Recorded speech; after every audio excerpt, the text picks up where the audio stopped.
Welcome back everyone to Board Game Breakdown. I am Kristofer Solomon. We're here with a brand new video for a brand new game. If you happen to be watching this around July or August of 2023, then this just hit your doorstep if you're part of the Kickstarter, and that is for the game Globetrotting. So this is from R2I Games, Road to Infamy. They've done Canvas. It's probably one of their most popular games. They've done a couple other things. And we're going to take a look at this game here today. Now, real quick, before we go any further, if you would like a slightly shorter version of this video, because this one will probably be about 30 minutes, we've got a 3-minute version that you can click on this link here to go visit, and I'll just give you a quick rundown, show you some visuals so you can understand what the game's all about. But Globetrotting is a really fun, it's not, say, a roll and write, but you do write on something, and what you write on is this globe. So you'll see here this pops out, has a lot of different locations on it, sits in this nice little stand that helps you determine how much money each travel between locations costs. And you're basically going to be using these nice tarot-sized cards. They're kind of similar to what you might find in Parks, if you're familiar with that game. But you're going to use these cards to plan out 3 different trips, spring, summer, fall. You get these nice little passports here that you will use to collect your points in as you plan out your 9 trips. And whoever gets the most points at the end of the game wins. So it takes about 30 minutes, maybe not even that long. It's 1 to 4 players, so there is a solo little variant. So if you're interested in that, we have different chapters from this video. So we'll look at setup real quick. Then we'll look at 2 to 4 player multiplayer game, kind of how the rules go with that. And if you hop to the last chapter, you can see the quick version of the solo variant, which is almost exactly like the multiplayer version with a couple differences. So if you're interested in playing solo, jump on over there and you can check that out. Before we get to the video, please subscribe to this channel so you see all of our new videos. Go visit the website at boardgamebreakdown.com. We have plenty of written text reviews there, as well as links to our other videos. You can find us on Instagram. You can find us on Mastodon. Chat with us. Let us know what you think of the videos. And just maybe throw out some games that you're interested in hearing us talk about. But without any further ado, let's jump right into Globetrotting. Alright, so we are going to get started on the setup, and there is a slightly different way to set up a 1-player game versus a 2-player game versus a 3 or 4-player game. So they're not too different, but we'll kind of talk about each one as we go. But here you'll see this nice carrying case that the game comes in, complete with a little handle here. If I open it up, it's magnetic. Most of the pieces have already been taken out. But you'll see you got plenty of space there. But just want to make sure everyone could see how nice the packaging was with that. But let's get started. So the first thing we want to put out are some global objectives. So these are going to act as some extra point opportunities for players, and you're going to have these tiles here with an airplane on the back, and the front of them looks like this. You'll also, if you have the limited edition version, have the ones that have like the nighttime and say limited edition. Fronts look very similar but with some different goals. So you just need to get 2 of these and place them out. So I'll just shuffle them up. And we'll put out this one and we'll shuffle these up. You could do 2 limited edition, 2 normal ones, whatever you want to do. So let's just put them there, and we're going to talk about them in a little bit when we get to the how to play section, but we'll just put those out there. Next, you're going to take the destination cards, which the backs look like this, and you're going to shuffle them up. These are nice tarot-sized cards with some really great artwork on them, and you're going to put them here, and then you're going to flip over 3. So we've got Serengeti, Tokyo, and Cat Island. So We won't go into too much about what each card has on it at the moment. We'll save that for the gameplay, but you basically want 3 stacks there that will help us determine the 3 seasons. Now you're going to give each player a couple things. So first, their globe. So I have a fully constructed globe here, so you can see it pops out like this. You have the little stand. If you are starting from scratch, obviously you'll be putting the stand together, and then the globe comes nested in that carrying case as 2 separate pieces like this, and they just snap together like so. But I figured you probably don't want to watch me snap the globes together because that's boring. So I've got the completed globe right here. So each player gets a globe. They get a dry erase marker or wet erase marker, one of those. I don't know which one it is, probably wet erase.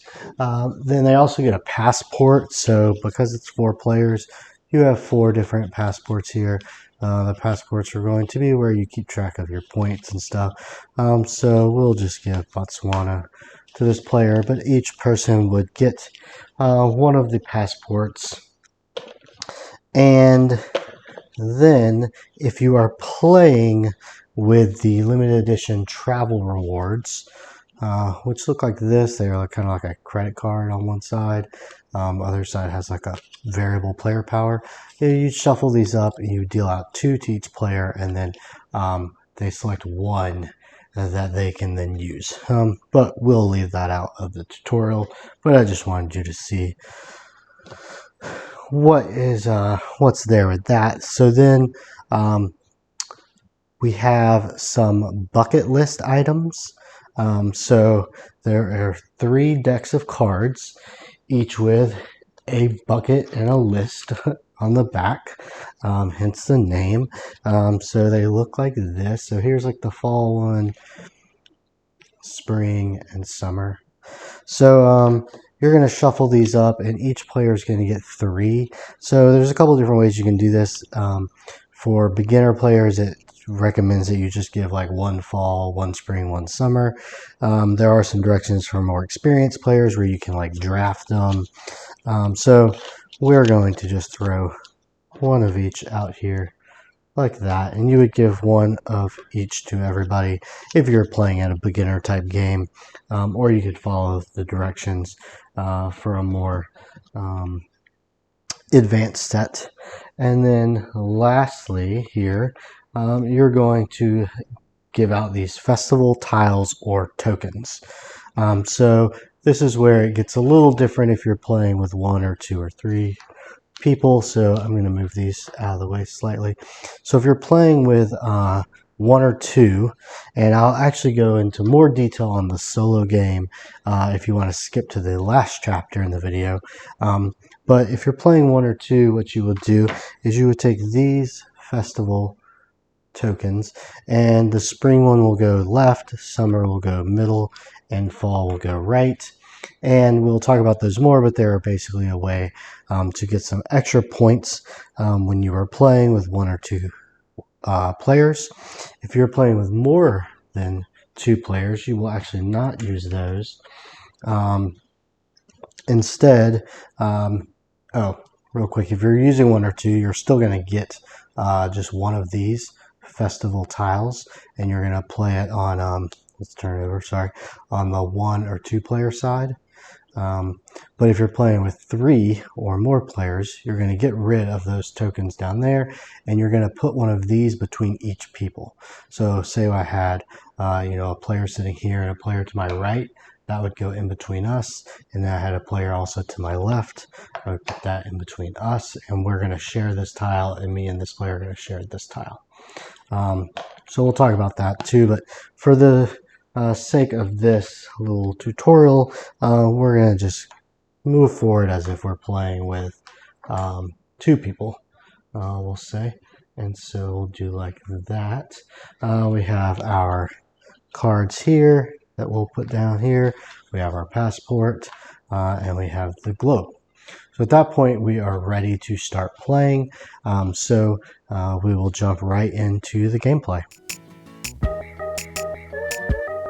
All right, welcome back, and let's jump into the gameplay section.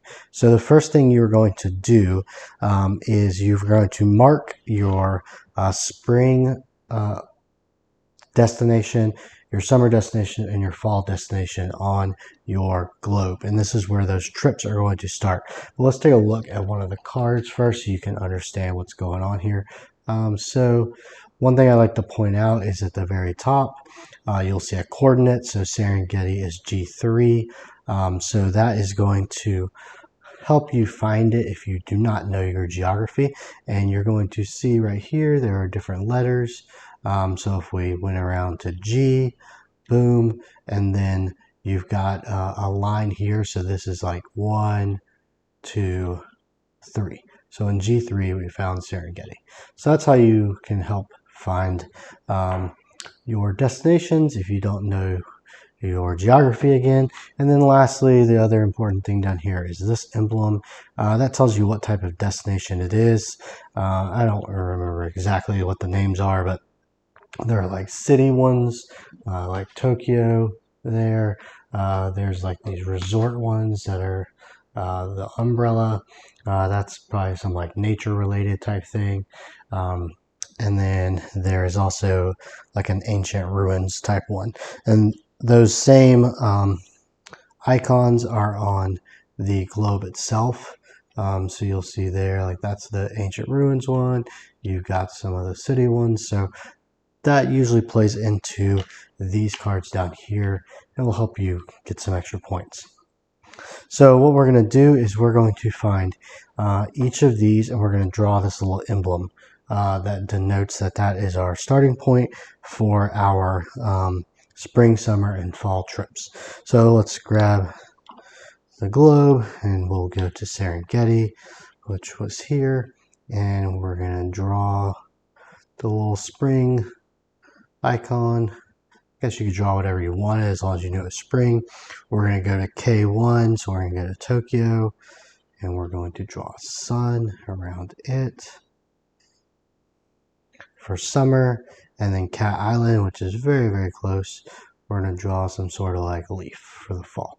All right, so we have our original starting positions there for each of the 3 trips. So let's talk about our bucket list items. So each bucket list, like I said, is for a specific trip. So this is for the spring one.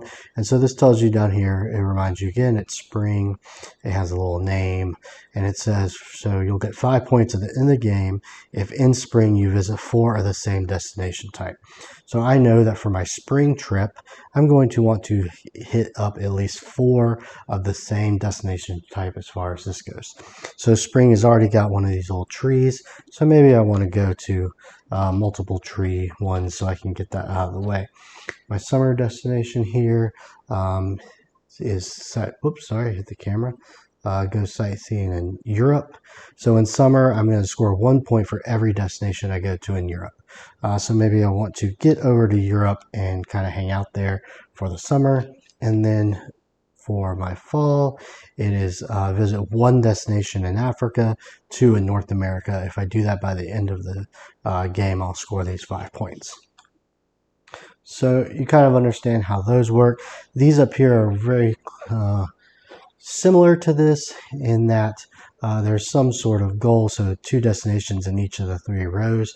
But the way this works is the first person to achieve this gets the 6 points, and then everyone else who achieves it gets 4, and if you don't achieve it, you get 0. So those are kind of like a timed thing, whereas with these bucket list items, you have all the way to the end of the game to do them. So how does that work? How do we get to the end of the game? Well, what you're going to do is you're going to, after you've drawn your 3 destinations, you're going to flip over 3 brand new cards. And when I explain how to do this turn, everyone's doing it simultaneously. So even though I only have like one globe out and stuff, everyone would do this at the same time because everyone can visit the same destinations. There's no like competition really until it comes to scoring those two up there. Whoever's the first one. So let's take a look at what we got here. Himalayas. So if you'll remember, our spring card, we want to go to for the same location, and our spring one here was a tree, and the Himalayas is a tree, so maybe it's a good idea to go ahead and go there. Now, there is something to how far away it's going to go. So you'll see here that Serengeti's there, Himalayas is here, so it's not too far. But how does that work? So I'm going to try my best to show you exactly how to do this. So you'll see on your little ring here, you have these two golden arrows. You're going to want to get the destination you are starting from on those gold arrows. So you'll see that I'm pretty much pointed at Serengeti there. And then you want to rotate. So I have the Himalayas way up here. I want to rotate the Himalayas so they are, I'll call it perpendicular on this line here. So at that point, what I can do is take my marker and I can now trace a line perfectly around the globe from one destination to the next.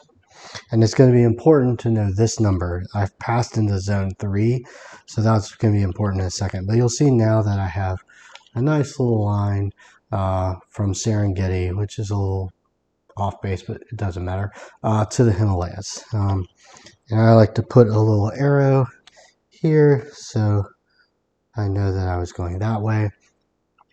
All right, so I've basically picked this card and I've gone to it in spring. So a couple different things happen now. You're going to take your passport, and up here in your first trip, we're going to write that number. So remember that we went to number 3, which means we spent $3 to go to that destination. Let's talk about the money in a minute. The other thing is that I used this trip, the spring trip, which lines up with the Himalayas, on that card. So if you'll remember that we have one of these festival tokens out here. And so in this case, I get a bonus point because for the spring trip, I use this card up underneath it or above it. So I can put that there and get 1 bonus point at the end of the game. So you'll see that I could have used Nussford.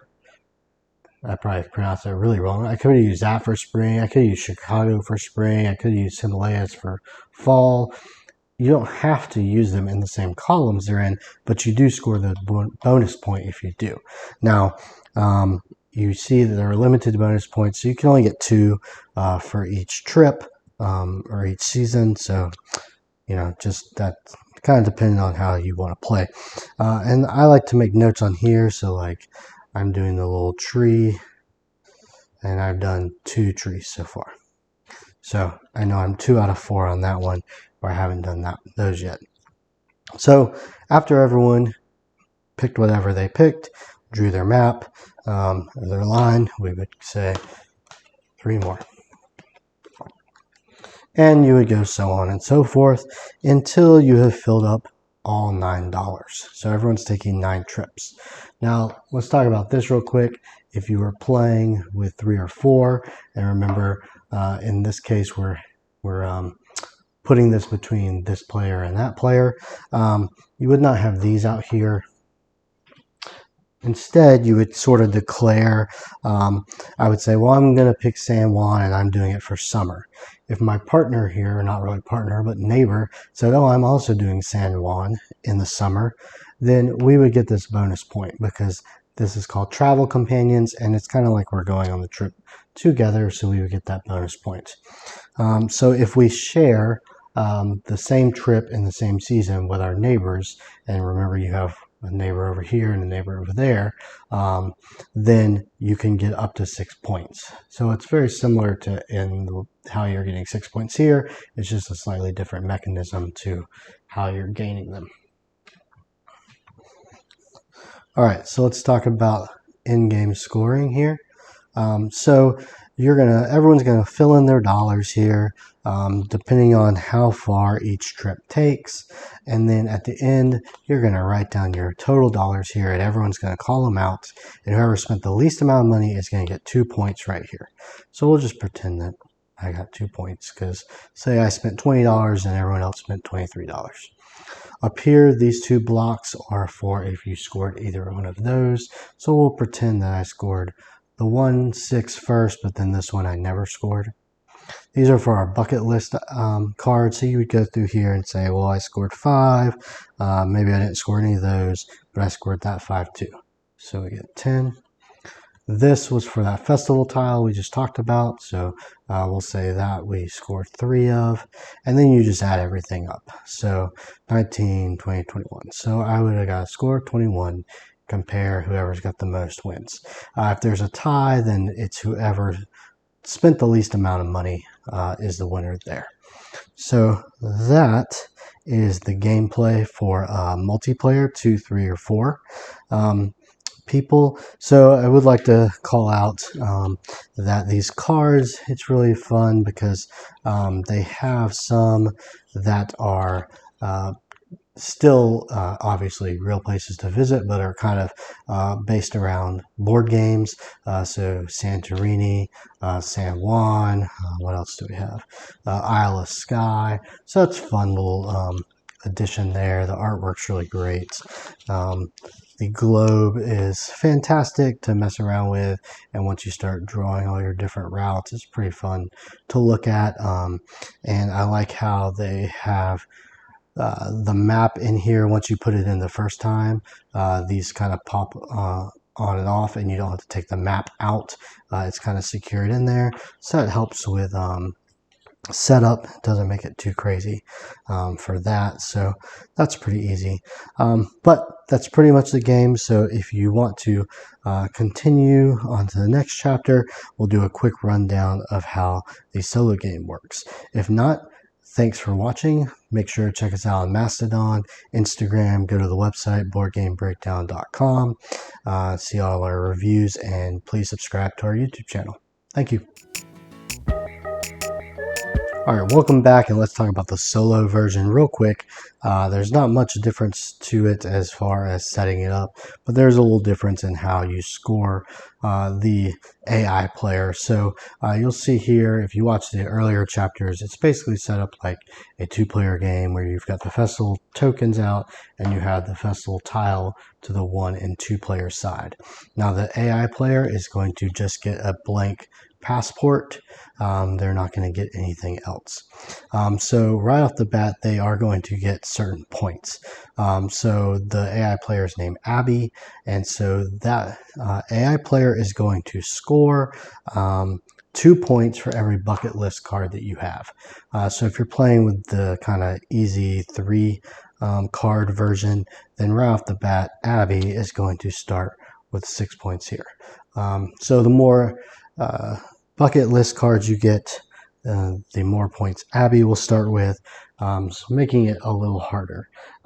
For the festival tile, Abby is going to go ahead and get 3 points. So she's going to grab that. For the global tiles, the way that works is that she will not, obviously won't really fight you for the global tiles because she's not got a map, or she doesn't have a globe or anything. But on the last round, she will score them. So if you have not completed either one of them, Abby basically takes the 6 points. If you have completed one of them and you've got the 6, then Abby will grab the 4 after that. So these go up here. So let's just pretend and go ahead and say we're at the end of the game. All right, lastly, how does her money work? So that's going to come down to what cards you pick. So if in this current selection here, I chose Santorini and I went over here and I drew it on my map, then you're going to look to the right, and whichever number is here, that is going to be the amount of money that Abby's trip cost. So in this one, Giza, if you can see it, is H2. So she would get 2. And then if you ever choose the rightmost one, so if I chose Santiago, it would wrap around and she would use this. Then you'd put 3 new cards out just like normal. You would draw yours. Abby would get lowest to the right. And so you still do that 9 times, just like anything else. And then you're going to count up Abby's money versus your money. And if she has spent less than you, she'll get the 2 points down here. If you spent less than her, then you're going to get the 2 points. Then you add it up like normal. So very, very similar to the other game. Or other version of the game, not much different, so you don't have to try to remember too many crazy rules, but it's a fun way to get the game to the table even if you don't have anyone to play with. So that's it for the video. Thanks for sticking around for the solo content. If you didn't see it on the other chapter, then again, let me remind you to please subscribe to our YouTube channel. Please go to the website, boardgamebreakdown.com, and check us out on Instagram and Mastodon. Thanks, y'all.